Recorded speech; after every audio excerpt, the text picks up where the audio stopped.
जय श्री राम। जय गुरुदेव। रोज की तरह प्रार्थना करते हैं और सत्र को आरंभ करते हैं। सभी लोग आंखें बंद कर लें। प्रार्थना के लिए एक लंबी गहरी श्वास लें।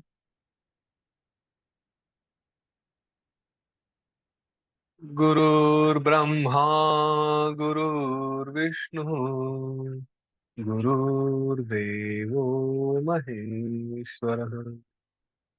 गुरु साक्षात् परम ब्रह्म तस्मै श्री गुरवे नमः।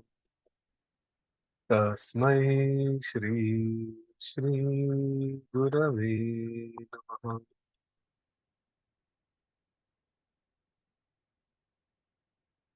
आंखें बंद ही रखते हुए परम पूज्य गुरुदेव से प्रार्थना करें। हमारी यह ज्ञान की यात्रा बिना रुकावट के चलती रहे, इसमें कोई बाधा ना आए। यह ज्ञान स्वीकारने की शक्ति हमें भी दे।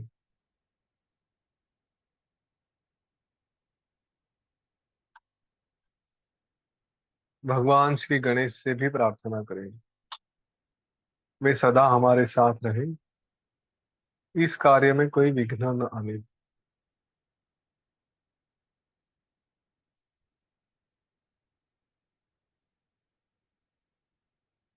धीरे धीरे आंखें खोल।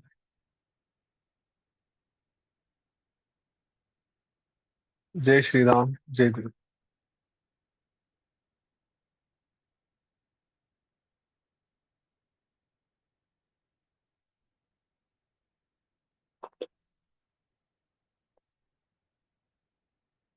योग वासिष्ठ के उपशम प्रकरण में हम हैं और काफी बड़ा प्रकरण है।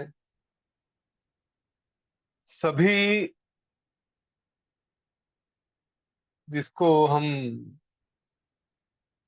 ऐसे विचार कहेंगे, ऐसी संकल्पनाएं, ऐसी वासनाएं जो हमें मोक्ष से दूर रखती है।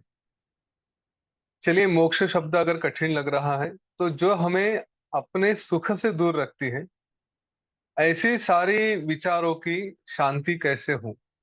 साधारण भाषा में अगर इस कहा जाए तो ये सारी बातें जो हमें अपने आनंद में पहुंचने से रोकती है, उन सारी बातों से शांति कैसे मिले, वो सारी बातें हम कैसे दूर कर सकते हैं, यह उपशम प्रकरण में हम देख रहे हैं। आज हम देखेंगे, वशिष्ठ ऋषि श्री राम जी को बता रहे हैं कि ये सब जो भी होता है, जो भी हम अपने आप से दूर जाते हैं, उसका मुख्य कारण है कि हमारा चित्त, ये चित्त कुछ ना कुछ गड़बड़ करने लगता है, और जिसको हम चित्त स्पंद कहेंगे, वाइब्रेट। चित्त है लेकिन शांति से बैठा है ऐसा भी नहीं, कुछ तो गड़बड़ गड़बड़ करते रहता है। और उसी के कारण ये सारी समस्याएं, ये चित्त अपने आप से हटकर कहीं दूर चला जाता है। तो उसके बारे में, उसको शांत कैसे किया जाए, इसके बारे में वशिष्ठ ऋषि ने जो उपदेश किया है वो आज हम देखेंगे। वो बता रहे हैं ये चित्त क्या है, चित्त स्पंदन कैसे है। यथा आलात परिस्पंदाद अग्नि चक्रम प्रदृश्यते असदेव सदा भासम चित्त स्पंदात तथा जगत। जैसे अग्नि में चक्र है ना, कुछ लकड़ी को ऐसा घुमाने लगे, गोल गोल घुमाते हैं ऐसी लकड़ी जलती हुई, तो ऐसा लगता है कि जैसे चक्र बन रहा है। तो वैसे ही यह जगत, ये केवल चित्त के स्पंदन से, चित्त के वाइब्रेशन से ऐसे लगता है कि ये जगत सत्य है, वरना ये जगत तो सत्य है ही नहीं। श्री राम जी ने पूछा, ये न प्रस्पंदनते चित्तम ये न स्पंदनते तथा तद ब्रह्मन ब्रूहि में ये न चिकित्सेयम तदेव ही। श्री राम जी ने कहा, हे ब्रह्मन, हे मुनिवर,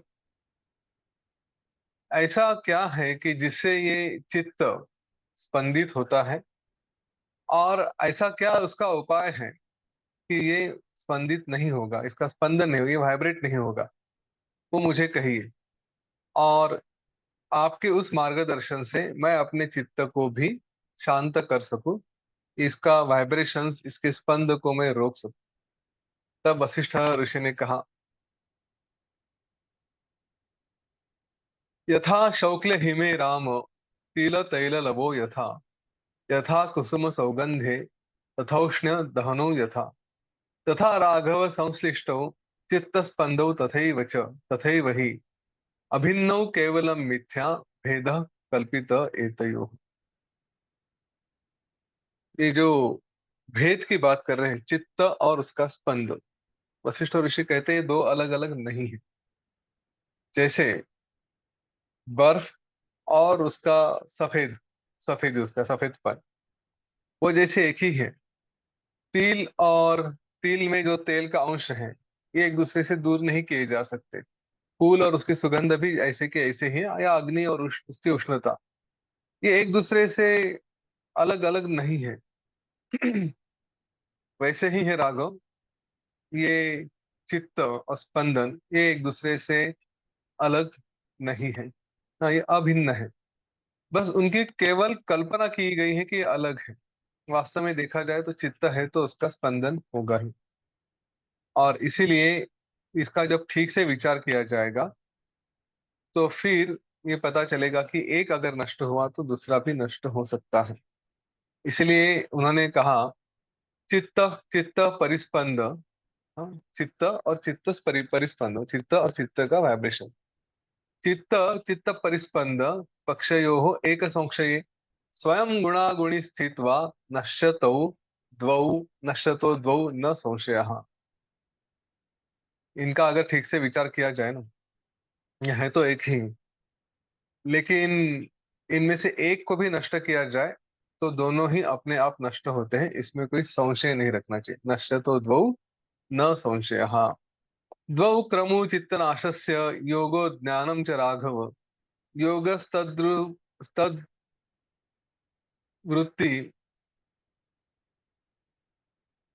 ही ज्ञानम सम्यक वेक्षण। तद्वृत्ति विरोध ऐसा कहा है उन्होंने। तो इसमें दो उपाय बताए गए हैं, इसको नष्ट करने के दो उपाय कहे गए हैं। कौन से उपाय कहे गए हैं? एक है योग और दूसरा है ज्ञान। योग तद्वृत्ति निरोध, जो हम पतंजलि योग सूत्र में हमने सुना है। हाँ, योग चित्त वृत्ति निरोध, हाँ ऐसा कहते हैं वहां पे। तो चित्त वृत्ति का निरोध यानी क्या है? योग। तो उसके लिए योग है, योग से हम चित्त वृत्ति का निरोध कर सकते हैं। और दूसरा है ज्ञान, आत्मा का सम्यक अपरोक्ष ज्ञान। ये ज्ञान है, इन दोनों से हम इस चित्त को शांत कर सकते हैं। तो इसमें अगर पहला उपाय, उसके बारे में श्री राम जी पूछते हैं, वो है योग का। श्री राम जी ने कहा कि कदा किदृकया युक्त्या प्राणापान निबंधया योग नाम्या मनः शांतिम एतन्नंत एतन्नंत सुख प्रदाम। हे मुनिवर, किस समय और कैसे प्राण और अपान के निरोध रूप युक्ति से, योग की युक्ति से ये मन शांत हो सकता है? अब यहाँ से प्राणायाम के बारे में काफी सारी बातें होती हैं, ये हम आगे भी देखेंगे। वशिष्ठ ऋषि ने इसमें दोनों उपाय बताए हैं। काकभूषुंड का प्रकरण जब शुरू होता है, जिसमें हम अम, निर्वाण प्रकरण के शुरू में वो है, तो वहां पे देखेंगे कि प्राण के कैसे कैसे बंधन, या प्राण को कैसे कैसे आयाम दिया जा सकता है, प्राण को कैसे कैसे देखा जा सकता है। प्राण को छोड़िए, श्वास को ही देखें, उससे हम कैसे अपने आप को शांत कर सकते हैं, इसके कई सारे मार्ग वहां पे बताए हैं। और दूसरा है ज्ञान का, इसके बारे में आगे चर्चा होगी, लेकिन अभी से एक भूमिका रखना चाहूंगा। क्या केवल प्राणायाम सफिशिएंट है, या केवल ज्ञान सफिशिएंट है? मतलब हमने योग वासिष्ठ अच्छे से पढ़ लिया, तो क्या हमें प्राणायाम की आवश्यकता नहीं है योग वशिष्ठ पढ़ते पढ़ते? या अगर हम रोज प्राणायाम ध्यान सुदर्शन क्रिया कर रहे हैं तो क्या हमें इस ज्ञान की आवश्यकता नहीं है? तो ये दोनों एक दूसरे को कॉम्प्लीमेंट करते हैं, एक दूसरे को सपोर्ट करते हैं। और हमें तो जल्दी होती है हर बात की, है ना, स्पीड की तो हमें इच्छा होती है कि जल्दी से जल्दी कर ले करके। तो अगर ऐसा है तो ये दोनों एक साथ किया जाए। जैसे हम रबड़ी और जलेबी इकट्ठा खाते हैं, जो खाते हैं उनको पता है, पर्टिकुलरली नॉर्थ के, तो खाली जलेबी अच्छी लगती है, खाली रबड़ी भी अच्छी लगती है। लेकिन रबड़ी में जलेबी डाल के खाओ तो शायद और अच्छी लगती है। मैंने तो कभी ट्राई नहीं की लेकिन सुना बहुत है। तो वैसे ही अगर दोनों बातें एक साथ हो गई तो हमारी जो तरक्की है, हमारी प्रोग्रेस वो अच्छी हो जाएगी। ये क्यों होती है? क्योंकि हम हमेशा के लिए प्राणायाम नहीं कर सकते। सही है, दिन भर बैठे रहे और प्राणायाम ही करते रहे ऐसा तो नहीं होगा। अच्छा, ज्ञान है तो दिन भर ज्ञान ही पढ़ते रहे वो भी नहीं होगा। तो ये दोनों बातें हमें सपोर्ट करती हैं। प्राणायाम हमें अभ्यास दिलाता है कि अगर कुछ इधर उधर हो गया तो तुरंत हम श्वास के ऊपर थोड़ा सा ध्यान रख के अपने आप को शांत कर सकते हैं। ज्ञान ये एक दिन में या एक महीने में नहीं होता, उस वो लंबा समय है। तो लंबे समय के बाद उसका असर यूं होता है कि एक बार वो हमें समझ में आने लगा तो हम ऐसी परिस्थिति ही नहीं आने देते। मतलब कोई परिस्थिति आती भी है तो उसके तरफ देखने का हमारा दृष्टिकोण वो ही बदल जाता है। तो केवल प्राणायाम का अभ्यास किया और कोई सिचुएशन बिगड़ गई तो हम उस बिगड़ी हुई सिचुएशन में प्राण को या अपने श्वास को थोड़ा सा संभाल के हम उसमें शांत हो सकते हैं। ये अंतर देखिए, पत्नी ने सुबह चाय नहीं दी तो गुस्सा हो गए, लेकिन तुरंत बताया कि नहीं, गुस्सा होना अच्छी बात नहीं है। तो हम थोड़ा अपने आप को शांत करने के लिए अपने श्वास के ऊपर ध्यान रखेंगे, ओम नमः शिवाय करेंगे, जो भी है। हाँ, और फिर अपने आप को शांत कर लेंगे। ये रहा प्राणायाम का मार्ग। अब ज्ञान का मार्ग, पत्नी ने सुबह चाय नहीं दी तो ठीक है, एक दिन नहीं दी, कौन सी बड़ी बात है, छोड़ो। ये ज्ञान का मार्ग है। इसलिए ज्ञान का मार्ग स्लो है लेकिन पावरफुल ज्यादा है। क्योंकि पत्नी ने चाय नहीं दी तो भी आदमी हिलेगा नहीं, कोई फर्क नहीं पड़ता। प्राणायाम का मार्ग पावरफुल है, क्विक है, लेकिन वो जो सिचुएशन है उसमें से आपको लेकर जाता है, थोड़ी देर के लिए रहते हैं और फिर बाद में बचाता है। तो प्राणायाम और ज्ञान, ये दोनों जरूरी होते हैं। और क्योंकि ज्ञान एब्सॉर्ब होने में टाइम लग सकता है, एक बार वो स्थिति पहुंच गई तो फिर मैं कहूंगा कि प्राणायाम की आवश्यकता कम हो जाती है। क्योंकि इसमें योग वशिष्ठ में ही कहा गया है कि एक स्थिति मन की ऐसी होती है कि उसको कुछ नहीं करना पड़ता, उसकी श्वास अपने आप स्थिर रहती है। वो एक्चुअली चौथा प्राणायाम कहा गया है ये पतंजलि योग सूत्र में। अगर समय मिलेगा आज तो उसके बारे में भी हम देखेंगे। तो ये भूमिका रखने के बाद फिर हम अभी आगे बढ़ते हैं।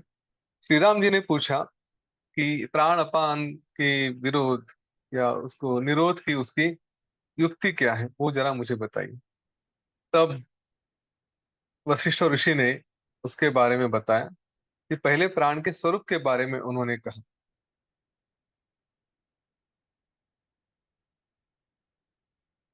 वशिष्ठ ऋषि कहते हैं, देहस्मिन् देह नाड़ीषु वातः स्फुरति यो भीतः स्पंदेष्विव भुवो वारी स प्राण इति कीर्तितः।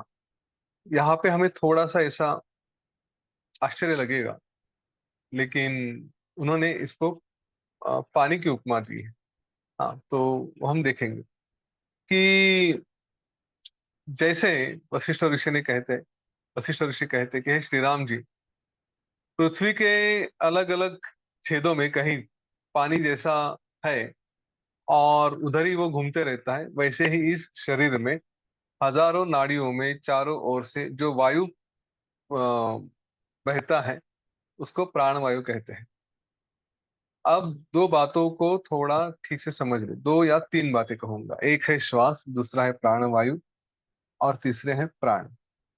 प्राण वायु और श्वास को करीब करीब एक ही माना जाता है, लेकिन प्राण और प्राण वायु या श्वास से अलग है। हाँ, तो ये देखेंगे कि हम प्राण का संचार, मतलब वो प्राण का स्वरूप क्या है। तो आगे जाके कहा गया है कि प्राण का स्वरूप जल रूप भी हो सकता है। हाँ, उन्होंने जल रूप कहा है, श्रुतियों में भी उसका उदाहरण दिया है कि रस कहा है उसको, रस रूप। तो रस का अर्थ है, हमने देखा था, रस है जल से संबंधित है, तन्मात्रा। लेकिन हम जो उसको नियंत्रित करते हैं वो है प्राण। तो हम इसके ज्यादा, वो हम श्वास से नियंत्रित करते हैं, तो हम इसके ज्यादा विस्तार में अभी नहीं जाएंगे, क्योंकि ये विषय बार बार बार बार आगे आने वाला है। हमारा फोकस बहुत डीप में जाकर कुछ समझने के बदले उसका हम उपयोग कैसे कर सकते हैं कि जिससे हमें शांति मिले, बस इतना ही हमें देखना है। तो अगर शंका होती है कि ये प्राणवायु तो बाहर ही जाता है, तो फिर हृदय में ये बाकी जो वायु हैं वो कैसे संचार करते हैं, अपान वगैरह। हाँ, तो उसके बारे में उन्होंने कहा, तस्य स्पंदवशादन्तः क्रिया वैचित्र्यमीयुषः अपानादीनि नामानि कल्पितानि कृतात्मभिः। ये सब केवल कल्पनाएं हैं। प्राण, अपान, व्यान, उदान, समान, ये जो सारे नाम हैं ना, ये केवल अलग अलग हैं। ये उनका स्पंदन कैसे होता है, किस तरह से वो संचार करते हैं, इसीलिए उनको अलग अलग नाम दिए गए हैं। वास्तविक देखा जाए तो ये केवल एक ही प्राण का ही स्वरूप है, उसमें कोई और भेद नहीं, अलग अंतर नहीं है। आमोदस्य यथा पुष्पम शौक्लस्य तुहिनम यथा तथैष रस आधार चित्तस्या भिन्नताम गतः। इन्होंने ऐसे कहा कि जैसे हमने थोड़ी देर पहले देखा था कि जो बर्फ होती है ना, उसमें हम सफेद रंग देख सकते हैं, या फूल रहा तो उसमें सुगंध होता है। वैसे ही यह चित्त है, ये चित्त और प्राण एक दूसरे से जुड़े हुए हैं। हाँ, चित्त का यह प्राण ये चित्त से अलग नहीं है, एक ही है, चित्त का आश्रय ही प्राण है, ऐसा कहा गया है। यहाँ पे आ, उसको रस ऐसा विशेषण दिया गया है। श्रुति में भी कहा है, आपो मह प्राण। एतमेव एतमेवांगिरसम मन्यते प्राणो व अंगानाम रसः। प्राण जलमय है और प्राण को ही अंगिरस मानते हैं, क्योंकि वो प्राण अंगों का रस है, ऐसा कहा जाता है। अभी अंगों का रस है मतलब क्या? तो इन सारे शरीरों को, सारे अंगों को जो चलाता है वो वायु है। हमने कभी देखा था वायु तत्व ही हमारे शरीर के हलचल को है, लेकिन अंदर जो सब चलाना है उसको, उसके लिए इन्होंने प्राण को ही महत्व दिया है। तो बार बार ये प्राण और वायु ये सब एक दूसरे से जुड़े हुए हैं, ये हमें समझ में आएगा। इसलिए इसको यहाँ पे रस भी कहा गया है, क्योंकि प्राण को जलम है ऐसा श्रुतियों में कहते हैं, इसलिए इसको मानते हैं। लेकिन हमारे लिए ये इंपॉर्टेंट है कि प्राण और चित्त ये एक दूसरे से जुड़े हुए हैं। प्राण बंधनम ही सौम्य मनः, हे सौम्य, प्राण मन के अधीन है, मन प्राण के अधीन होते हैं। अभी इसीलिए जो प्राण है, अगर उनका संचालन हुआ तो चित्त का संचालन होता है। किसी उपनिषद में भी कहा गया है, चले वातम चले चित्त, है ना। तो बस एक दूसरे के साथ चलते हैं। हवा क्या, वात चलने लगा चित्त चलने लगा, चित्त चलने लगा वात चलने लगा, प्राणायाम चलने लगा। अगर इसको साधारण भाषा में कहा जाए तो किसी भावना के कारण अगर हमारा चित्त बिगड़ गया, मन बिगड़ गया, तो हमारी श्वास बिगड़ जाती है। हमने देखा है, बहुत क्रोध आ गया तो श्वास जोर जोर से चलने लगती है, और उसी श्वास को हमने स्थिर शांत होने रख कर रख दिया, तो अपने आप से हमारा मन भी शांत हो जाता है। ये हमने अनुभव किया है। तो इसीलिए प्राण और चित्त, इनका संबंध एक दूसरे से बहुत गहरा है। अंतः प्राण परिस्पंदात संकल्प कलनोन्मुखी संवित संजायते यैषा तच्चित्तम विद्धि राघव। ये श्री राम जी, भीतर प्राण के परिस्पंद से, मतलब प्राण के हलचल से क्या होता है, ये जो संवित है, जो चेतना है वो निर्माण होती है कि अरे हम कुछ है। संकल्प जो होता है, संकल्प की वृत्ति के कारण वृत्ति होती है, और वो चेतना उत्पन्न होती है, उसी को हमने कहा है चित्त। चित्त क्या है, जो चलता है। तो इसीलिए ये आप जान लीजिए कि प्राण अगर चलने लगे तो चित्त की निर्मित हो जाती है। प्राण स्पंदा चित्त स्पंद तत्स्पंदादेव संविधा चक्रावर्त विधायिन्यो जलस्पंदा दिवोर्मय। प्राण के स्पंदन से चित्त का स्पंदन होता है, और यही चित्त के स्पंदन से फिर वही चेतना ये अलग अलग विषयाकार रूप धारण करती है, उसी के पीछे लग जाती है। साधारण भाषा में फिर से कहूंगा कि अगर हमारे प्राण चलने लगे, जो चलते हैं, अगर की बात नहीं है, चलते ही है, और उसके कारण हमारा चित्त भी चलने लगता है और हम फिर अलग अलग विषयों में फंसते हैं। ये सीधी सी बात यहाँ पे कही गई है। चित्तम प्राण परिस्पंदम आहुरागम भूषणाः तस्मिन् सरोधिते नूनम उपशांतम भवेन मनः। चित्त का परिस्पंद प्राण के परिस्पंद के अधीन है। हाँ, मतलब चित्त का वाइब्रेशन कैसे हो सकता है? अगर प्राण संचालित हो गए, प्राण चालू हो गए, तो चित्त चालू हो जाता है। यह बात बड़े बड़े महर्षि जो वेदों के रहस्य जानते हैं उन्होंने कही है। इसलिए क्या करना चाहिए? पहला प्रश्न जो श्री राम जी ने पूछा था कि इस चित्त को कैसे रोके, तो जैसे कोई चक्र घूम रहा है, उस चक्र का घूमने का जो डंडा है बीच का, ये चक्र क्या है? चित्त है, और बीच वाला डंडा क्या है? प्राण है। तो प्राण को रोको। प्राण को रोकने के बाद ये घूमने वाला चक्र भी ऐसे ही रुक सकता है। प्राण का निरोध करने पर मन अवश्य रूप से शांत हो जाता है। तो उससे सचमुच कुछ होता है।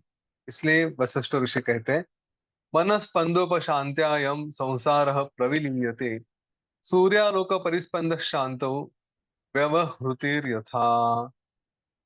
ये सूर्य का प्रकाश जब शांत हो जाने पर जैसे दुनिया के व्यवहार रुक जाते हैं, ऐसा कहते हैं। मतलब क्या होता है कि सब अंधेरा हो जाता है, तो है, पुराने समय के हिसाब से देखा जाए तो सब लोग घर में चले जाते थे। तो वैसे ही मन का स्पंदन अगर शांत हो गया, मतलब पहले प्राण शांत हो गए, उसके बाद मन शांत हो गया, तो फिर यह संसार भी अपने आप शांत हो जाता है। देखिए, संसार, ये संसार को या इस जगत को या दुनिया को हम जो देखते हैं, तो क्यों देखते हैं? क्योंकि मन चालू है। अगर हम खुली आंखें रखें, हमारा मन पूरी तरह से शांत है, कहीं पे खोया हुआ है, कोई विचार नहीं है, तो आजू बाजू में होने वाली बातें भी हमें समझ में नहीं आती। तो हमारे लिए विश्व नहीं होता। जो हमें जिसका हमें अनुभव ही नहीं हो रहा है वो बात है, ऐसा हम नहीं कह सकते, है ना? कि अगर कोई खाना पक रहा है, उसकी स्मेल, उसकी खुशबू आ रही है, लेकिन हमें नहीं आ रही है, और खाली हम ही हैं वहां पे, तो खाना पक रहा है ऐसा नहीं कहा जा सकता, क्योंकि उसका स्वाद, उसकी खुशबू लेने वाला कोई तो चाहिए, और कोई कहे। तो वैसे ये है कि अगर हमारा मन शांत हो गया, तो हमारे लिए विशेष करके दुनिया नहीं है। इस पर श्री राम जी ने कहा, अनिशम चरताम देह गेहे गगना गगनगामिनाम प्राणादीनाम परिस्पंदो वायुनाम रोध्यते कथम। श्री राम जी ने कहा, हे महाराज, हे वशिष्ठ ऋषि, इन अपने हृदय जैसे स्थानों में, अपने शरीर में 72,000 नाड़ियां हैं। उनमें जो सतत संचार कर रहा है, ये जो सतत हमारे मुख से, नासिका से, इन बाहर और अंदर सतत सतत ये जो प्राण जैसे वायु आ रहे हैं, इनको रोका कैसे जा सकता है? 72,000 नाड़ियों में से शरीर में वो घूम रहा है, तो आप रोकने की बात करें, कैसा रोक सकते हो उसको? तो उसके बारे में वशिष्ठ ऋषि ने कहा कि इसकी जो चंचलता है, उसको कैसे रोके? इसके अलग अलग योग के उपाय हैं। वो उपाय वशिष्ठ ऋषि अभी बता रहे हैं। वशिष्ठ ऋषि ने कहा, पहला उपाय, शास्त्र सज्जन संपर्क वैराग्य वैराग्य अभ्यास योगतः अनास्थायां कृतास्थायां पूर्व संसार वृत्तिषु। हे श्री राम जी,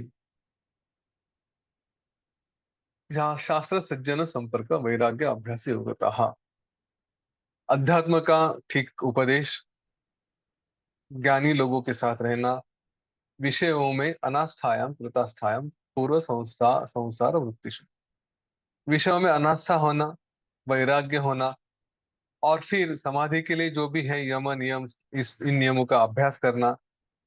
इससे हमारे हृदय में जो भी अ, विचार थे, या जो भी आस्था थी इन विषयों के प्रति, वो सांसारिक व्यवहार के प्रति हमारे हृदय में सारी अनास्था हो जाएगी। और उसके बाद फिर ये हमारा जो प्राण है, प्राण स्पंद, वो शांत हो सकता है। थोड़ा विचार करें, क्या ये संभव है? तो आज शुरू में ही मैंने कहा था, ज्ञान अगर ठीक से है तो पत्नी ने चाय नहीं दी तो भी हमारी सांस नहीं हिलेगी, मतलब श्वास नहीं हिलेगी, है ना? अपने आप प्राण शांत ही रहेंगे, स्थिर ही रहेंगे। ये एकदम साधारण सी बात है। ज्ञान की शक्ति इतनी है कि वो हमें किसी भी परिस्थिति में विचलित नहीं होने देती।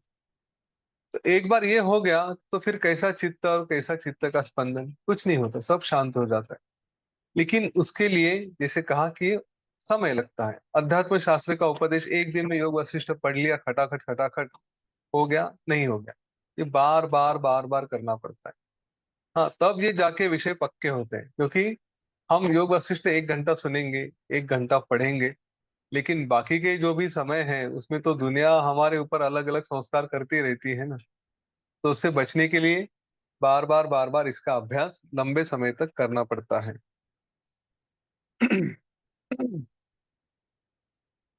तो सबसे पहले हमारा मन, हाँ, जहां जहां भी ये मन जाता है वहीं पर उस चित्त का निरोध करने के लिए अभ्यास करना चाहिए। इस पर वशिष्ठ ऋषि ने कहा, यथाभिवांछित ध्यानात् चिरमेक तयोदितात् एकतत्व घनाभ्यासात् प्राणस्पंदो निरुध्यते। चिरकाल पर्यंत एकाग्र से एकाग्र रूप होकर, हाँ, जो भी अ,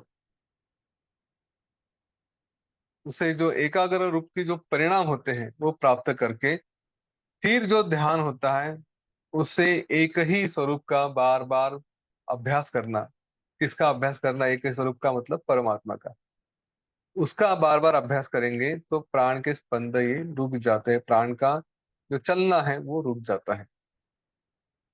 देखिए, ये जो टेक्निक बताया गया है, छोटी छोटी बातें हैं कि चिरकाल पर्यंत, दीर्घकाल समय तक, दीर्घकाल तक एकाग्र रूप से अभ्यास करने के बाद फिर जो ध्यान लगने लगता है उससे फिर हम एक ही स्वरूप का मतलब उसी परमात्मा का अभ्यास करें। और उसका अभ्यास करते करते फिर हमारे मन की शांति हो जाता, हमारे प्राणों की शांति होती। प्राण शांत हो गया तो मन भी शांत होगा। अगर ये कठिन लगता है तो फिर ये नहीं तो ठीक है, पूरक, कुंभक और रेचक से प्राण वायु को रोके और फिर उसके उसके द्वारा मन को भी रोकना चाहिए। भी पूरक, कुंभक, रेचक क्या है तो उसके बारे में वशिष्ठ ऋषि ने बताया है आगे। मैं थोड़ी सी उसकी भूमिका रख देता हूँ। पूरक मतलब क्या है? जो सप्लाई करता है। तो साधारणतः ये बातें बाद में काकभूषण के प्रकरण में भी आएगी, पर रिवीजन करने में कोई नुकसान नहीं है, तो हम बार बार तब भी देखेंगे। तो पूरक मतलब जो सप्लाई करता है। तो हम जब श्वास लेते हैं तो हमारे शरीर को प्राण का सप्लाई होता है, प्राण मिलता है, इसलिए उसको पूरक कहा गया है। कुंभक मतलब, जैसा कुंभ का अर्थ है मटका, तो जैसे मटके में कुछ पकड़ के रखा जाता है, जो भी रखते हैं हम, इसलिए कुंभक को श्वास रोकने की जो अवस्था होती है कि जिसमें हमने श्वास पकड़ के रखे, चाहे अंदर है चाहे बाहर है छोड़ने के बाद, तो उसको कुंभक कहा है। और रेचक मतलब क्या? जो बाहर छोड़ते हैं, तो उसको रेचक इस तरह से कहा जाता है। तो पूरक मतलब अंदर लेना श्वास, कुंभक मतलब पकड़ के रखना, और रेचक मतलब श्वास को बाहर छोड़ना। इसके ऊपर वशिष्ठ ऋषि ने कहा है,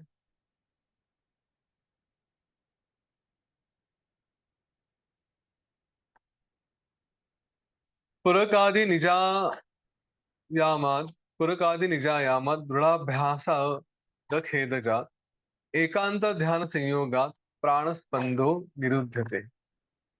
बार बार बार एकदम निश्चय पूर्वक, हाँ, फिर से इस प्रयास के बिना,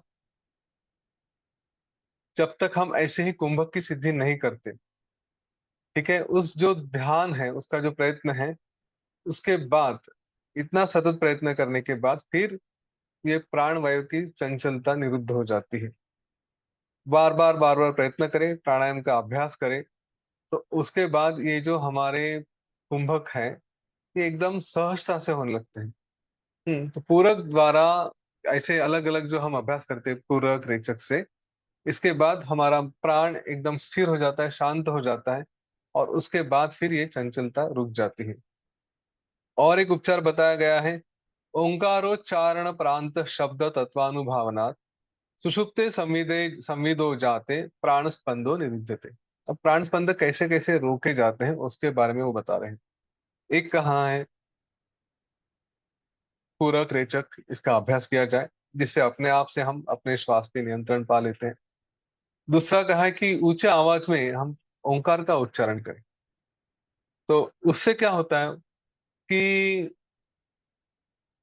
उस ओंकार के अभ्यास से उसमें हमें जो शब्द का अनुभव होता है, और उसके बाद फिर बाहर के विषयों के बारे में हमारी पूरी शांति हो जाती है। यहाँ पे कहा है जब आत्यंतिक उपराम हो जाता है, तो ओंकार का अभ्यास करते करते करते करते हम सारे विषयों में अपना रस निकाल लेते हैं, विषयों में हम रमते नहीं। और फिर जब विषय में नहीं रमेंगे तो अपने आप फिर से प्राणवायु हमारे शांत हो जाते हैं, उसका स्पंदन रुक जाता है। अब रेचक और पूरक, इन दोनों में से किसी एक के द्वारा श्वास और प्रश्वास का जब मतलब जो शांत हो जाते, स्थिर हो जाते हैं, तो अपने आप से ध्यान का अभ्यास होता है, इसे भी प्राण स्पंदन का निरोध होता है ऐसे कहते हैं। रेचके नूनम अभ्यसते अभ्यस्ते प्राणे स्फारे क्षमागते न स्पृशतंग रंध्राणि प्राण स्पंदो निरुद्धते।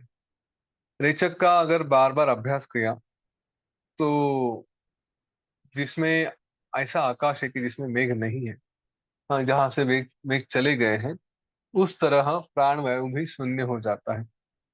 और फिर उसमें जब नासिका के छिद्रों को प्राणवायु का स्पर्श नहीं होता, तब प्राणवायु का स्पंदन रुक जाता है। अब रेचक का अभ्यास कैसे कि श्वास आने के बाद हम श्वास छोड़ देते हैं। हाँ, तो पूरा केवल रेचक का अभ्यास करें कि श्वास कैसे बाहर जा रही है।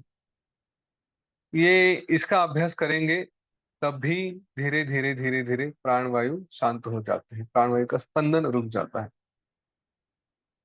ये बहुत सारे उपाय दिए हैं, घबराने की आवश्यकता नहीं है। हम इनमें से काफी क्या कहेंगे, काफी प्रैक्टिसेस जो है इसका हम अभ्यास करेंगे, काफी जो तंत्र बताए गए हैं इसका हम अभ्यास करेंगे अवश्य।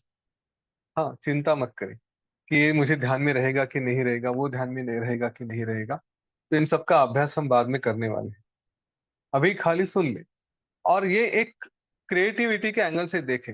देखिए, अब एकदम सीधा करके अगर बताना है ना, तो हमारी श्वास चलती है चार भागों में। हाँ, एक भाग है श्वास हम लेते हैं, दूसरा भाग है श्वास रोकते हैं, तीसरा भाग है श्वास छोड़ते हैं, चौथा भाग है श्वास रोकते हैं। ठीक है, अब ये नाम छोड़ दीजिए कि क्या पूरक है, क्या कुंभक है, क्या रेचक है। हाँ, अंतर पूरक क्या है, अंतर कुंभक क्या है, बाह्य कुंभक क्या है, ये सारी बातें अलग अलग नाम दिए गए।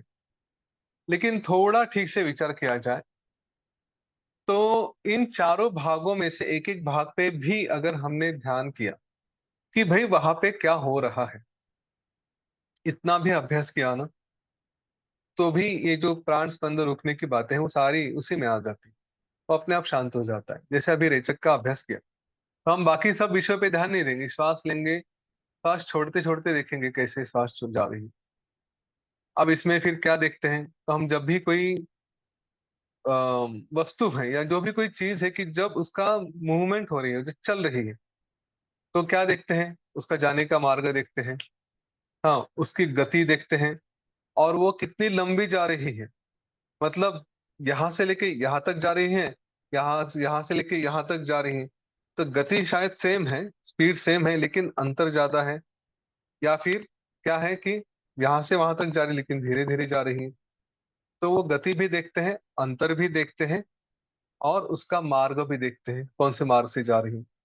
तो चलिए, रेचक का अभ्यास अगर करने लगे तो देखिए कि अपनी श्वास अंदर आ गई, अंदर से बाहर जा रही है। तो बाहर जाते जाते उसका मार्ग क्या है, कितनी लंबी जा रही है, कितनी स्पीड से जा रही है। बस इसको भी देखते रहे ना, तो अपने आप सारे विचार शांत हो जाते हैं। ये कभी अभ्यास करके देखना, मैं तो करवाऊंगा ही, अलग अलग बातों पे तो हो जाएगा। वैसे ही पूरक के बारे में भी देखिए कि मेरे अंदर श्वास आ रही है तो कहाँ से आ रही है, कितने स्पीड से आ रही है। हाँ, उसका मार्ग कैसे है, यहाँ से आके कहाँ तक घूम के वापस अंदर आती है। अंदर आने के बाद फिर कुंभक का विचार कर सकते हैं कि अरे अंदर आके तो रुक गई, तो कहाँ पे रुकी है एग्जैक्टली। छाती में यहाँ पे रुकी है, यहाँ पे रुकी है, नाभि में रुकी है। इसका अभ्यास कर सकते हैं। वैसे ही बाहर जब श्वास जाके रुकती है तो कहाँ पे रुकती है, कितनी देर रुकती है। ये सब अभ्यास जब करेंगे तो इनमें से एक चीज पे भी अभ्यास किया तो भी बहुत हो जाता है। वही वशिष्ठ ऋषि बता रहे हैं कि अलग अलग तंत्र उन्होंने यहाँ पे एक्सप्लेन किए हैं। पूरके नूनम अभ्यस्ते पुराग्नि पुरांधिरीर्घन स्थिते प्राणे प्रशांत संचारे प्राण स्पंदो निरुद्धते। पूरक का अभ्यास भी करने पर वैसे ही अपने जो शरीर के अंदर हजारों नाड़ियों के भीतर प्राणवायु तब तक धीरे धीरे बढ़ता जाता है जब तक वो सब जगह फैल कर स्थिर नहीं हो जाता। तो इसलिए प्राण संचारण शांत हो जाने पर भी वो कहते हैं कि प्राण स्पंदन रुक जाता है। एक एग्जाम्पल कैसे दिया है कि कोई बलून है, गुब्बारा है, हाँ उसमें हवा भरने लगे तो हवा तब तक अंदर जाती रहेगी जब तक वो बलून की कैपेसिटी पूरी नहीं हो जाती। या बोतल है, बोतल में आप पानी भरते जाओ, जब तक वो पानी भर रहा है तब तक उसके अंदर पानी की हलचल है। एक बार बोतल पूरी भर गई तो उसके अंदर अब पानी नहीं जा सकता, वो पानी अंदर के अंदर पूरा स्थिर रहेगा, हिल भी नहीं सकता क्योंकि ऊपर से नीचे तक एकदम टाइट भरा हुआ है। तो ये बात अगर समझ में आती तो वैसे ही प्राण अगर शरीर में पूरक के द्वारा सारे नाड़ियों में भर गया तो फिर वो अभी उसको हिलने के लिए कोई जगह नहीं, इसलिए वो भी शांत हो जाता है। कुंभके कुंभवत काल अनंतम परितिष्ठति अभ्यासात संभिते प्राणे प्राण स्पंदो निरुध्यते। ये जो बार बार बता रहे प्राण स्पंदो निरुध्यते, तो उसके कैसे किस किस तरह से उसको रोका जाता है उसके बारे में कहा गया है। अभी कुंभक के बारे में थोड़ी विस्तार से बात की है, उसको हम थोड़ा ठीक से देखते हैं कि श्वास लेने के बाद, पूरक करने के बाद, ये कुंभ मतलब अपने आप में पूरी तरह से स्थिर होने पर और उसका निश्चल होने जाने पर, अभी अंदर आके प्राण स्थिर हो गया, ना बाहर जा रही है ना अंदर फिर से आ रही है, तो एक तरह से प्राण वायु का स्पंदन हमने रोक दिया। रोचक रेचक, पूरक और कुंभक, इन प्राणायाम के विषय में पतंजलि ने भी हाँ इसका विस्तार से वर्णन किया है। तस्मिन् सति श्वास प्रश्वास यो गति विच्छेद प्राणायाम। आसन के ऊपर विजय पा जाने पर प्राण, पतंजलि सूत्र में, और अगर आप किसी अच्छे योग के स्कूल से अगर सीखते हैं तो उसमें ये सारी बातें बताई गई कि पहले शरीर को स्थिर करें, फिर आसन करें, आसन करने के बाद फिर श्वास के ऊपर नियंत्रण करें। कुछ कुछ आसन ऐसे हैं कि वो करने के बाद कपालभाति करने के लिए कहते हैं, और वो कपालभाति होने के बाद फिर श्वास को स्थिर किया जाता है, तो फिर बाद में श्वास को देखते हैं। तो ऐसे अलग अलग प्रकार हैं, अलग अलग स्कूल्स में, अलग अलग संस्था में अलग अलग तरह से किए जाते हैं। पर साधारणतः ये कहा गया है पतंजलि योग सूत्र में कि आसन करने के बाद फिर अपने श्वास को देखो। तो उसके बाद आसन के ऊपर विजय पाने के बाद फिर क्या होता है, श्वास बाह्य वायु का जो बाहर जाता है अंदर आता है, इन दोनों को ठीक से देखें। हाँ, और उसी को प्राणायाम कहते हैं। और उसके बाद फिर कहते हैं कि ये दोनों भी अभी इनका अभाव नहीं, अभी ये सब छोड़ के केवल कुंभक है, तो वो भी प्राणायाम है ऐसा कहा जाता है। और इसके अलग अलग रूप भी बताए गए हैं। बाह्यांतर स्तंभ वृत्ति ही देश काल संख्या भी परिदृष्टो दीर्घ सूक्ष्म। मतलब ये ऐसा कहा है कि जहाँ प्रश्वास अम, जो हमारे श्वास हम बाहर छोड़ते हैं, तो इसके लिए कहते हैं कि बाह्य वृत्ति मतलब बाहर की तरफ से देखा जाए इसको, तो ये रेचक कहा जाता है। और जब श्वास ये अंदर आता है तो वो अंदर की तरफ है, इसलिए उसको पूरक कहा गया है। और ये जब ऐसी स्थिति आती है कि ये दोनों ही शांत हो जाते हैं, हाँ दोनों का अभ्यास करके या अभी दोनों को ही रोक दिया जाता है, तब उसको कुंभक कहते हैं। तो इन दोनों को कैसे रोका जाता है, जब श्वास अंदर ली तो अंदर आने वाली श्वास मतलब पूरक रुक गया है और रेचक शुरू नहीं हुआ है, तो हमने ना रेचक को शुरू होने दिया ना पूरक को अभी फिर से चालू किया है, पूरक खत्म करके रखा है। तो एक खत्म हुआ है दूसरा शुरू नहीं हुआ है, उसके बीच की अवस्था उसको कुंभक कहा है। या शरीर के अंदर बाहर भी जब हम श्वास छोड़ देते हैं, कि जब हमारा पूरा रेचक खत्म हो जाता है, श्वास तो छूट गई, तो एक खत्म हो गया और पूरक अभी आना बाकी है, उसको आने नहीं दिया, तो इसकी अवस्था भी जो है वो है कुंभक। इसलिए दो तरह के कुंभक कहते हैं। और इसी तरह ये दोनों तरफ से रोकने के बाद श्वास अपने आप से स्थिर हो जाता है। ये तीनों प्राणायाम, रेचक, पूरक, रेचक और कुंभक, ये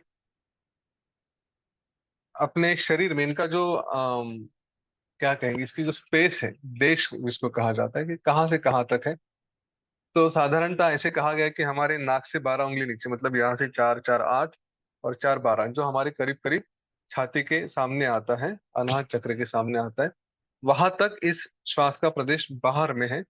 और वहां से लेके हृदय तक ये इस रेचक, कुंभक और पूरक का क्या कहेंगे प्रदेश है। इसने प्रदेश में ये सांसें चलती रहती है, इनका काम होते रहता है। और ये ऐसा कहा गया है कि ये काल से भी, मतलब इसका कोई काल से विचार नहीं किया जा सकता। अब कैसे नहीं किया जा सकता, तो जब हम प्राणायाम करते हैं तो प्राणायाम में काउंट लिया जा सकता है कि इतने समय तक हम पूरक करेंगे, इतने समय तक रेचक करेंगे, इतने समय तक कुंभक करेंगे। ये सब संभव है, ये सब किए जाते हैं। और उसके अनुसार इसका मृदु, मध्य और तीव्र ऐसे भी इसके प्रकार किए जाते हैं। लेकिन ये सारी शुरुआत की अवस्था होती है। तो प्राणायाम फिर दीर्घ भी होगा, सूक्ष्म भी है, तो इसके लिए इसका स्वरूप भी बदल जाता है। जैसे मैंने आपको कहा था ना कि तेज अगर है तो हम कह सकते हैं कि थोड़ा तीव्र है, एकदम स्लो है तो मृदु है। उसमें भी हम किस तरह से श्वास ले रहे हैं, जोर लगा के ले रहे हैं कि आसानी से ले रहे हैं, हाँ, उसके अनुसार भी इसको मध्यम या मृदु या तीव्र इस तरह से कहा जाता है। लंबी सांस ले रहे तो दीर्घ है।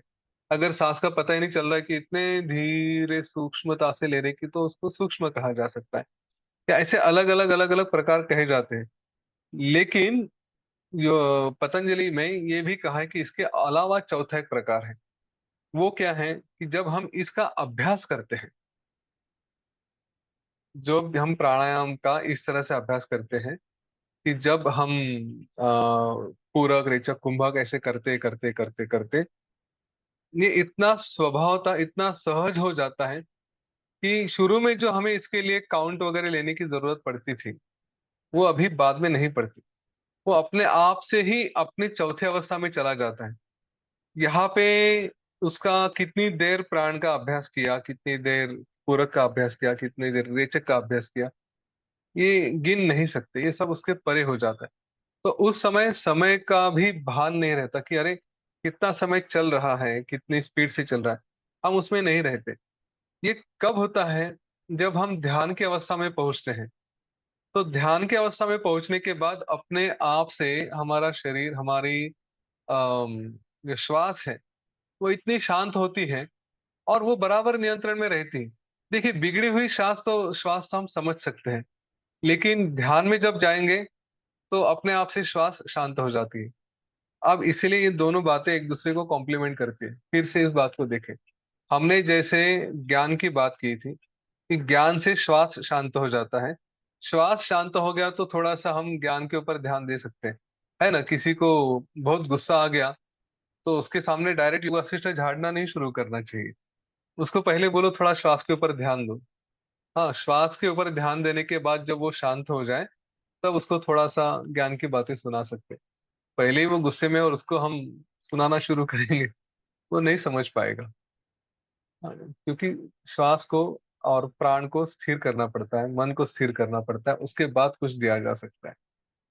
तो वैसे ही ध्यान के बारे में भी कहा जाता है कि एकदम अचानक से बैठे ध्यान करने और श्वास ठीक नहीं है तो ध्यान नहीं होगा।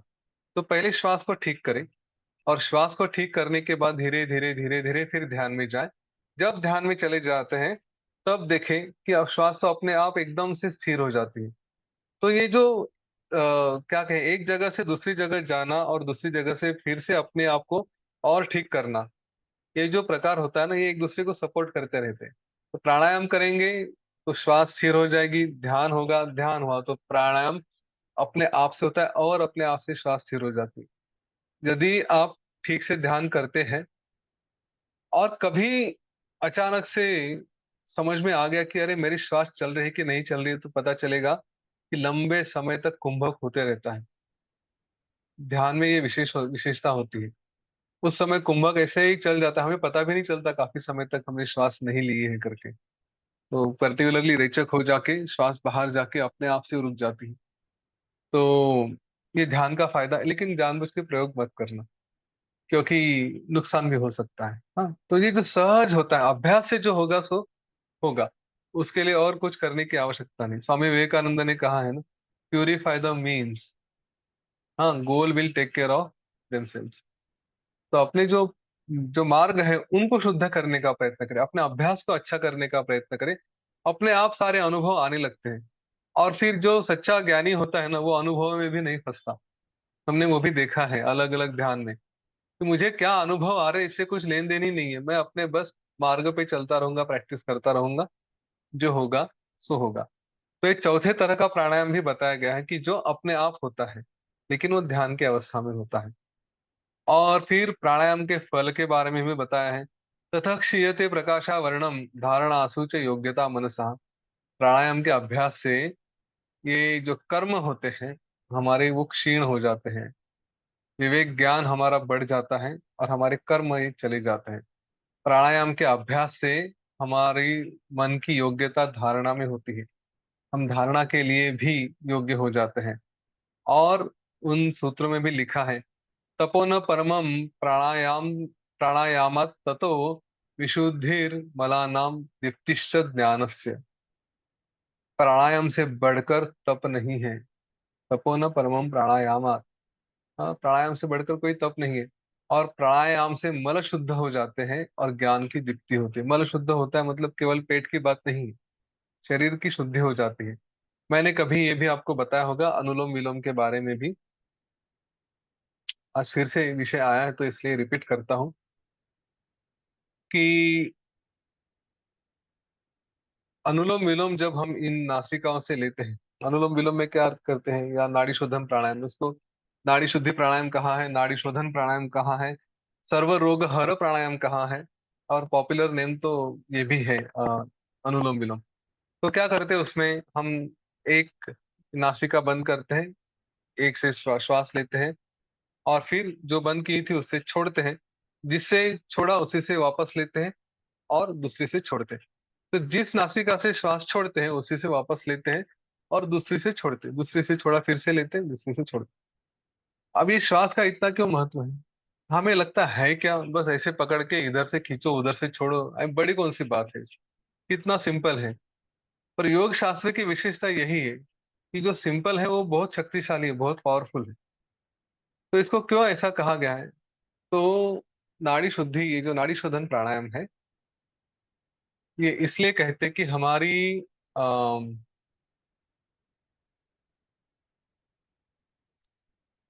हमारी जो कुंडलिनी है, हाँ, जो यहाँ पे नीचे पेट के नीचे में होती है, वहां पे ये क्या कहेंगे उसको, वो कुंडलिनी के यहाँ हमारी ये तीनों नाड़ियां ऐसे घूम घूम के आती है। हाँ, मतलब जो हम कहेंगे सुषुम्ना, ईड़ा और पिंगला। ईड़ा हमारी बाएं तरफ में होती है, पिंगला दाएं तरफ में होती है, और बीच में सुषुम्ना नाड़ी होती है। तो ऐसा कहा गया है कि ये ईड़ा और पिंगला, ये हमारे नाभि से लेकर ऐसे नीचे की तरफ क्रॉस में घूमती जाती है। तो ये ऐसे गई, दूसरी ऐसे आई। तो सुषुम्ना के बाजू में घूमते घूमते क्रॉस, एक इस तरफ से आएगी, दूसरी इस तरफ से आएगी, ऐसे घूमते घूमते नीचे की तरफ आती है, क्रॉस करती है, और फिर वापस घूमते घूमते ऊपर आती है। यहाँ पे आके हमारे सर में से आके नाक में खुल जाती है। अब ये एग्जैक्टली सर में से कैसे आती है, कैसे खुलती है, इसके चक्कर में मत जाइए। लेकिन खुलने का जो उनका स्थान है वो नाक में है। और इसीलिए यहाँ से जब हम प्राणायाम करते हैं, तो ये श्वास के माध्यम से हम प्राण को संचालन करते हैं, इन नाड़ियों को एक्टिवेट करते हैं। और इन नाड़ियों को एक्टिवेट करने के बाद वो हमारे शरीर में जाके वहां पे कुंडलिनी के पास जाकर फिर सुषुम्ना को भी एक्टिवेट करते हैं, जहां से शरीर के अंदर 72,000 नाड़ियां फैली होती है। ऐसा कहते हैं कि यहाँ से मुख्य 100 नाड़ियां होती हैं, और जिनको और अलग अलग अलग अलग, जैसे हम ब्रांचेस होते हैं ना, पेड़ की टहनियां अलग अलग निकलती जाती, एक टहनी गई उसको और टहनियां निकलती गई। तो इस तरह से शरीर में 72,000 नाड़ियां फैली हुई है। लेकिन उन सभी को जो संचालन कर रहे हैं, उनको जो एक्टिवेट करने का काम होता है, वो इस प्राण के द्वारा होता है। इसलिए जब हम प्राणायाम करते हैं, इसको नाड़ी शोधन प्राणायाम जो कहते हैं, वो क्या करता है कि ये सारी नाड़ियों को शुद्ध करता है। शोधन करना मतलब क्या, कि उसमें से जाके उसको साफ करना। अभी रोग क्यों होता है?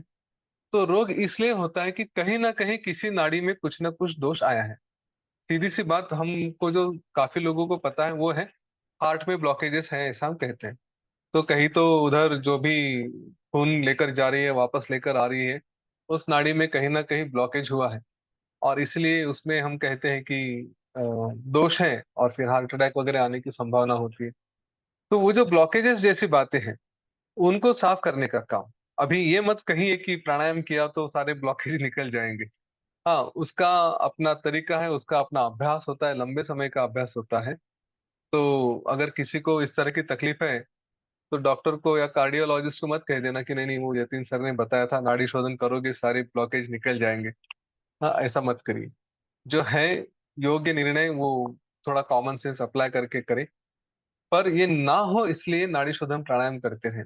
काफी लोगों को फायदा हुआ भी है, ये ऐसी बात नहीं है कि नहीं हुआ है करके। पर कुछ बातें दिखाई देती हैं, और कुछ बातें ये हमें समझ में नहीं आती, दिखाई नहीं देती। क्योंकि रोग के बारे में ऐसा कहा है कि उसके 7-8 कुछ तो लेयर्स होते हैं। जब दिखता है तब वो 8वां लेयर है, लेकिन उसके पहले 7 स्तरों में उस रोग का अस्तित्व हमारे शरीर में बनते जाता है। नाड़ी शोधन प्राणायाम उन पहले 6-7 स्तरों में काम करके रोग को हटा देता है, वो हमें आगे तक आने नहीं देता। इसलिए इसका अभ्यास महत्वपूर्ण है। इसलिए जब हम रोज प्राणायाम करते हैं, सुबह जिनका आर्ट ऑफ लिविंग का कोर्स हुआ है, और हम लोग सुबह साधना करते हैं, तो उसमें नाड़ी शोधन प्राणायाम 2 बार अवश्य करना चाहिए, 5-5 मिनट के लिए, उसमें चूकना नहीं चाहिए। हाँ, और जब भी समय मिलता है तब देखें, अपने श्वास के ऊपर भी ध्यान रखें। तो अपनी श्वास के द्वारा ये सब शरीर शुद्ध हो जाता है। इसलिए नाड़ी शोधन प्राणायाम का बड़ा महत्व है। और यही बात प्राणायाम के बारे में वशिष्ठ ऋषि ने यहाँ पे स्पष्ट की है। अब इसके बाद और एक तरीका बताया है, लेकिन अब हम वो कल देखेंगे। उस तरीके के अनुसार क्या है, हमारे गले में यहाँ पे अगर देखेंगे तो ऊपर से एक घंटी जैसे लटकी होती है। हाँ, तो वो जो है उसको क्या कहते हैं, लंबी का ऐसा कहा गया है। तो उसको उसके द्वारा, उसका उपयोग करके विशिष्ट तरह के प्राणायाम का कैसे अभ्यास किया जा सकता है, और फिर प्राण की तरफ कैसे फोकस किया जा सकता है, तो थोड़ा और कॉम्प्लेक्स और कठिन तरीका यहाँ पे बताया गया है। उसके बाद खेचरी के बारे में बताया गया है। तो ये सब बातें हम कल देखेंगे थोड़े थोड़े करके। आज 5 मिनट है, तो थोड़ा सा हम प्राणायाम का जो अभी बातें की उसका अभ्यास कर लेते हैं। 5 मिनट है तो नाड़ी शोधन प्राणायाम ही कर लेते हैं। मैं इंस्ट्रक्शन देते जाऊंगा, उसका हम लोग अभ्यास करें। ठीक है, चलिए। तो अभी आंखें बंद कर लेते हैं। नाड़ी शोधन प्राणायाम या अनुलोम विलोम सभी को आता होगा, और आपको उसमें कुछ नहीं करना है। नाड़ी शोधन करते वक्त ये जो हमारी हाथ की उंगलियां हैं, इसको इस तरह से रखें। ऐसे जो हम बच्चे हैं ना आशीर्वाद देते हैं इस तरह से, तो बस ऐसे ही उंगली करके अपने घुटने पे आसमान की तरफ रख देना। जीरो दिखाते हैं ना ऐसे हम, बस ऐसे ही आसमान की तरफ हथेलियां रखें। बायां हाथ वैसे रखें, दाएं हाथ से ये 2 उंगलियां भुवों के बीच में, अंगूठे से एक नासिका और इन 2 उंगलियों से दूसरी नासिका, इसके ऊपर हाथ रखें। हल्का सा रखें। दोनों नासिकाओं से श्वास लें, बाएं से छोड़ें, लेफ्ट से रिलीज करें। लेफ्ट से श्वास लें, राइट से छोड़ें, दाएं तरफ से छोड़ दें। जिस तरफ से छोड़ा है उसी से श्वास लें। राइट से श्वास छोड़ा है, राइट से लेंगे। जिधर से श्वास लिया है उसके दूसरी नासिका से छोड़ेंगे। राइट से श्वास लिया था, लेफ्ट से छोड़ेंगे।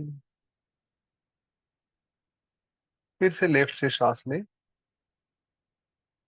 राइट से छोड़ें। अब इसका अभ्यास अपने आप से करें।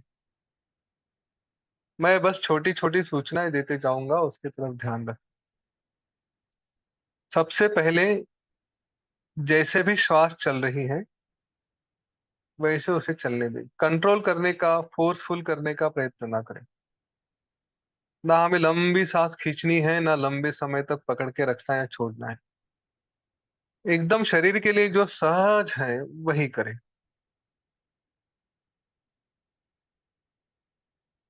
श्वास को अपने आप से आने दे और जाने दे।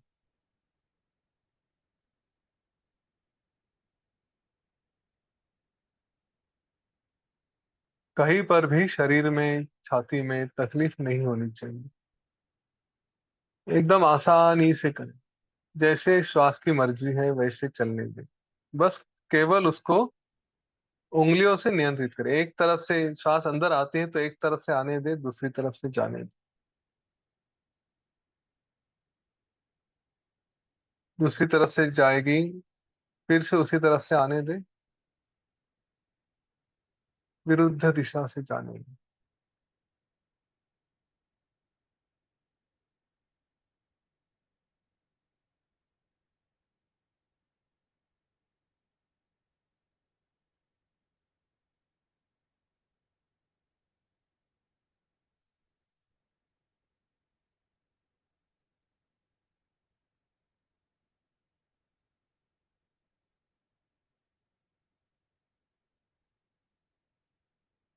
अब इसके आने जाने के मार्गों को देखें।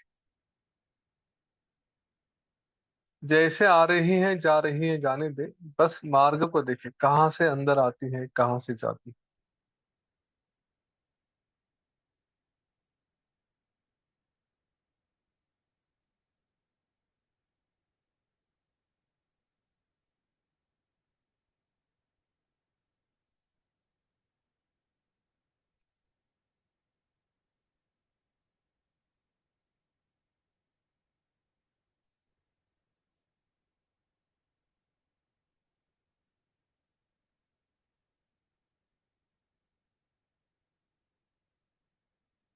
केवल आने जाने का मार्ग देखना है।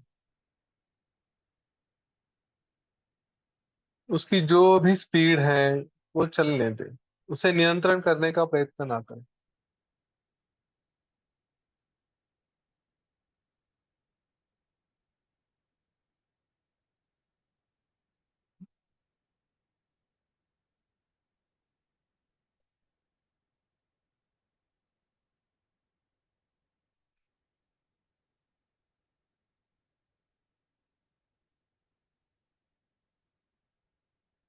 अब धीरे धीरे श्वास के गति को भी देखें। Observe the speed of the breath.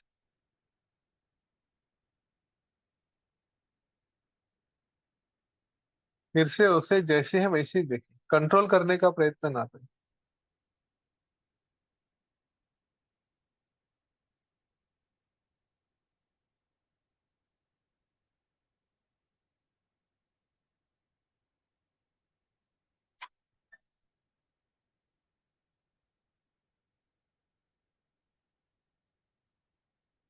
बस देखते रहना।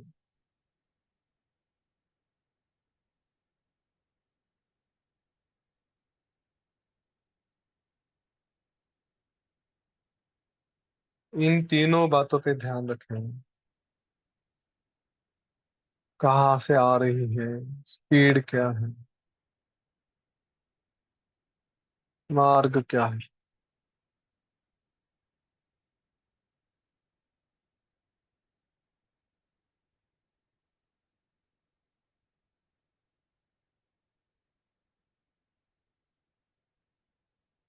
विश्राम करें।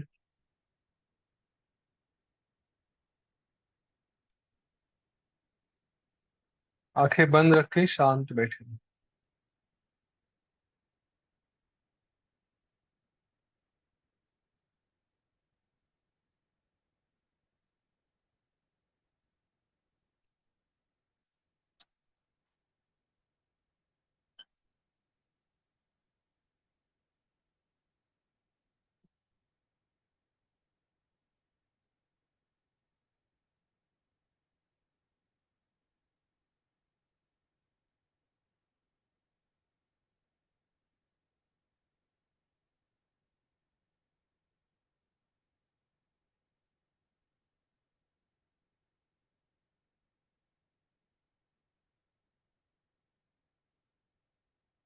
एक लंबी गहरी श्वास लें और छोड़ दें, और एक लंबी गहरी श्वास लें और पूरी तरह से छोड़ दें। शरीर के प्रति सचेत हो जाएं, वातावरण के प्रति सचेत हो जाएं। धीरे धीरे अपनी आंखें,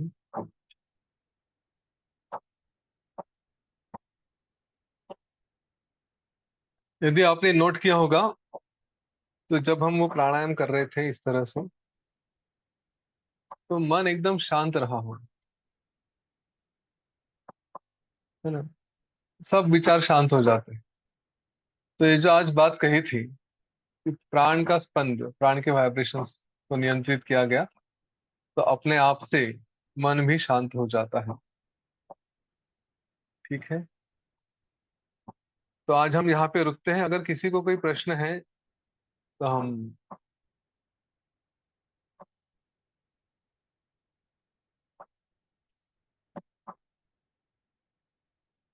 हाँ विनायक जी।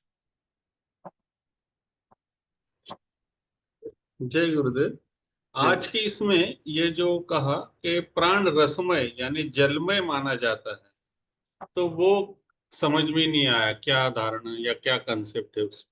वो श्रुतियों में कहा है कि प्राण का स्वरूप रसमय है, क्योंकि वो शरीर में सारे अंगों को व्याप्त करके रखता है, तो इसीलिए उसको रसमय कहा गया है। हाँ, लेकिन इसमें अलग अलग विचार आते हैं।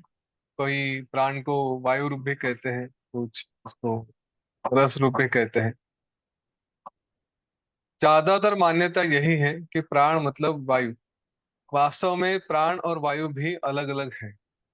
हाँ, वायु उसको ढकेलता है, इस तरह से कहा गया। तो प्राण का स्वरूप एग्जैक्टली क्या है, ये कहीं पे स्पष्ट नहीं। कैरियर है वायु। क्या रिया है, हो सकता है। ये है, अभी कंफ्यूजिंग बातें आएगी इसमें।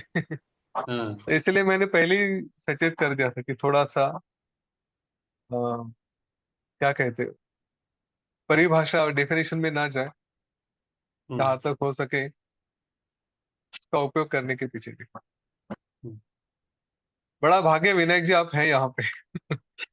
काफी लोग आपको फॉलो करते हैं, और हाँ, मैं भी मतलब पर्टिकुलरली बस। डॉक्टर नारंग हाँ, सुनीता बहुत नारंग। काम देते हैं। हाँ। जी। हाँ, एक ऐसा ही एक था चीज कि साउथ इंडियन कुछ लोग हैं अच्छे से वो, और आपका क्लास सुनते हैं, जो कि मैंने बताया तो दिल से करते हैं। लेकिन कभी अगर मिस हो जाता है ना, तो उन्होंने मुझे क्या समस्या बोली, वो रिपीट नहीं देख सकते यूट्यूब पे, क्योंकि वो समझ सकते हैं, बोल सकते हैं, पढ़ नहीं सकते। तो वो जो फिगर्स है वो मराठी में आता है, तो वो बोले डेट्स और नंबर ऑफ कौन से क्रमांक का एपिसोड है, वो मराठी में, वो बोले वो हम पढ़ नहीं सकते, तो हमको जो देखना है वो कौन सा है समझ में नहीं आता। या तो वो ओहो, टाइटल बायलैंग्वेज करो या फिर वो देवनागरी में है तो हिंदी हाँ, में। दे कांट तो रीड, वो पढ़ नहीं सकते ठीक वो। है, मैं दोनों में करूंगा, इंग्लिश और हिंदी। थैंक हाँ, यू, आपने बहुत इंपॉर्टेंट फीडबैक दिया। ये सारे पहले के एपिसोड्स को भी हम कर देंगे उसको मॉडिफाई, कोई प्रॉब्लम हाँ, नहीं। ओके, डेफिनेटली वो कर देंगे। हाँ। इंग्लिश में ही डालेंगे नंबर्स, हिंदी वाले इंग्लिश को पढ़ सकेंगे तो कोई प्रॉब्लम नहीं। डेट पर्टिकुलरली इंग्लिश में आ जाएगी। डेट और नंबर कौन सा? डेट और नंबर हाँ, दोनों आ जाए। ओके, थैंक बहुत वैल्यूएबल फीडबैक, थैंक यू विनय।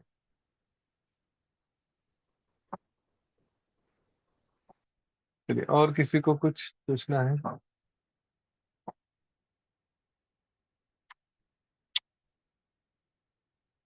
ठीक है, तो चलिए सबके कल्याण के लिए प्रार्थना करते हैं। हाँ गोरक्षक जी, आपको कुछ पूछना था क्या? आपने हैंड रेस करेंगे तो आपको अनम्यूट कर दिया।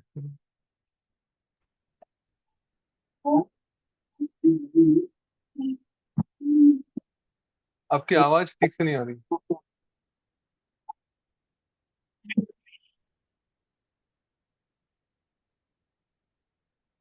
Hold on. ठीक,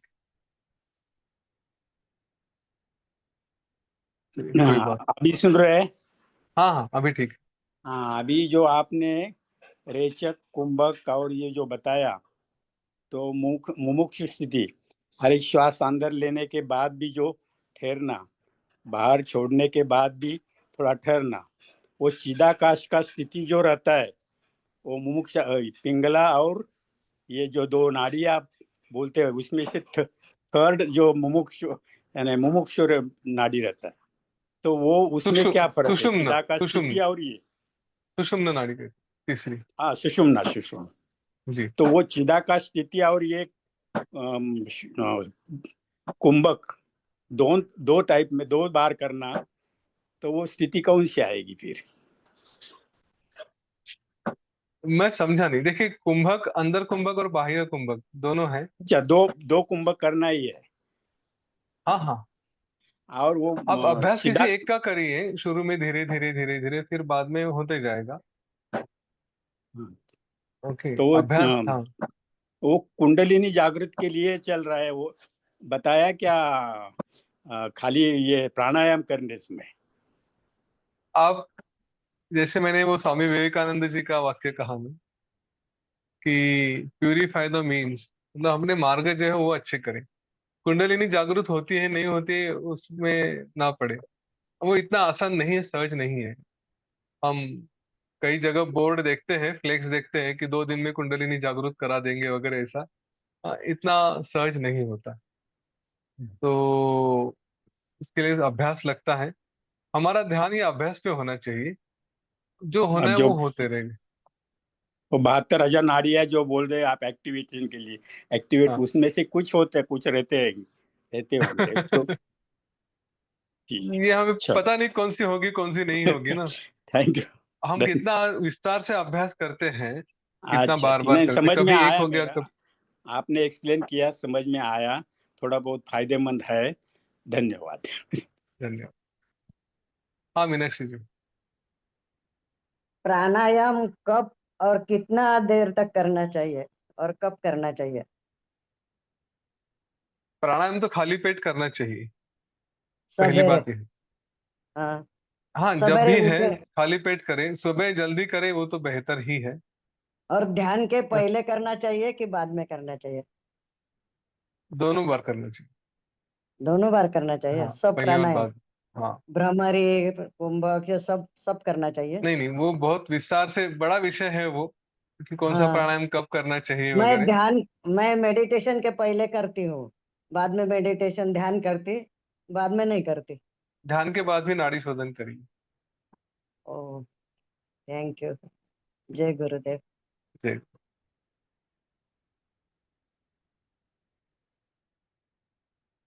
ठीक है, हो गया। चलिए फिर सबके लिए प्रार्थना करते हैं और फिर कल मिलते हैं। आंखें बंद करिए, एक लंबी गहरी श्वास लीजिए।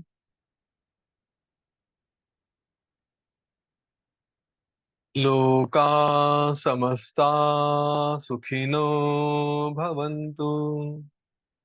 लोका समस्ता सुखिनो भवन्तु। लोका समस्ता सुखिनो भवन्तु। ओम शांति, शांति, शांति। सकलमंगलं भवतु।